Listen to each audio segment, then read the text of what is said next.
Hello everyone! I'm Roan Celis Capistrano of 1 Million Club. Kung bago ka pa lang sa channel ko, make sure to subscribe and hit the notification bell para lagi kang updated. No? So, ito pa po yung mga wrong money mindset natin. Una is many people believe that financial education is only for the wealthy. No? So, dati po yan, no?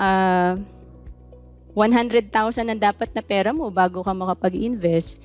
Pero ngayon kasi, for as low as 20 pesos, pwede na tayong magkaroon ng investment eh. Diba?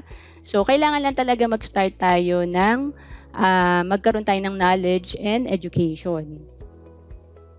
So, many believe that the solution to the financial challenges is borrowing money. No?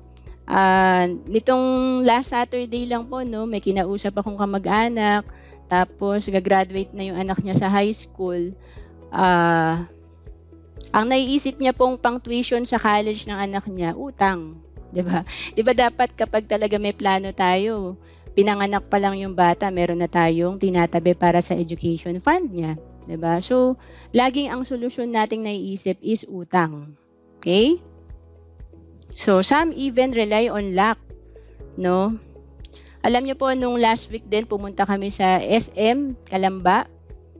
Nakot talaga yung attention ko kasi ang daming tao, no? So, nung tinignan ko, ano ba yung maraming tao na yun? Mahaba yung pila, busy-busy yung tao. Yung pala, Lotto outlet, no? So, madalas sinasabi natin, ayaw nating yumaman, okay na tayo sa simpleng buhay, pero ang dami pong tumataya sa Lotto. So, ibig sabihin, gusto natin yumaman. Kaya lang gusto natin instant. 'Di ba? Kaya po nai-scam talaga ang karamihan. Okay? Many people belong to a community of spenders who do not believe in preparing for their future. No? So, kahapon, sweldo, 'di ba? So, i-check natin, no? Ano bang inuuna natin kapag tayo ay sumisweldo? Sino ba yung mga kasama natin? No? Kasi importante po yun. Kung ang kasama mo mahilig talagang gumastos, mapapagastos ka talaga. Kung ang kasama mo mahilig mag-ipon, mapapaipon ka talaga. Okay?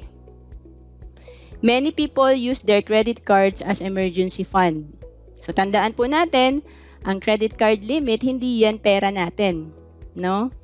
Kasi iniisip ng iba, yung limit ko sa credit card, yan yung cash ko.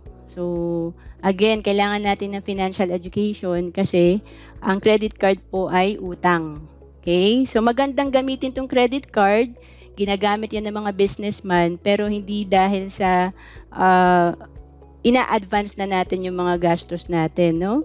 Ginagamit po yan for convenience, hindi dahil kinapos ka. Okay? Most people don't know how to manage their debts. Their debts manage them. Tama po ba? Pakitype nga po, debt. No? So, ano pong katunog ng debt? Yan. So, death, no? So, marami pong nai-stress, hindi makatulog. Nakikita ko minsan yung iba parang tumanda, no? Dahil po sa utang. No? So, alam niyo ang kabaligtaran yan, pag may savings ka, bumabata ka, 'di ba?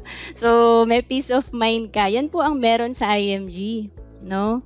Mag-attend po tayo dito ng mga higher trainings kasi dito tayo matututo talaga at i-equip ng company. Okay? Loans and debts are accumulated rather than investments, no? So, hindi natin namamalayan yung 1,000 na inuutang natin, malaki pala interest hanggang sa nagiging 100,000 na siya, no? Tapos yung investment, yun yung hindi natin inaaral. Kung gusto man natin kumita, gusto natin mabilisan, kaya nai-scam din po tayo. Okay?